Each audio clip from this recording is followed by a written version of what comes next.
Many of us are raised or conditioned in a way to be helpful and always be good and act polite to others. So when people ask us something, we are subconsciously programmed that the right answer is to say yes and obey and to do what is asked of us. When we say no to others, this can cause an error or malfunction in both sender and receiver, because most of us are not programmed how to deal with no. There are many reasons, of course, and one of them can be a fear of rejection, also both for the sender and receiver. As we answer no, there often is a belief that we did not do what was asked of us.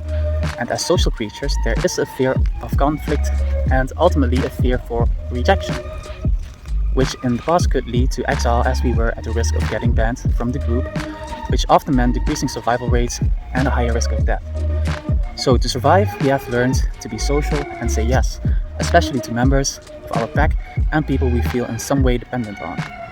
The problem, however, is that when we say yes too often, is that it becomes harder to say no. And unfortunately, there are people who know this and can take advantage of us. Yes, yes is important for survival, but so is being able to say no. And we have to be able to say no, especially when it comes to setting boundaries. Because without boundaries, there is no real safety. And when we learn to say no more often, we really learn to be and feel safe. And of course, when we say no to others, what we do is we say yes to ourselves.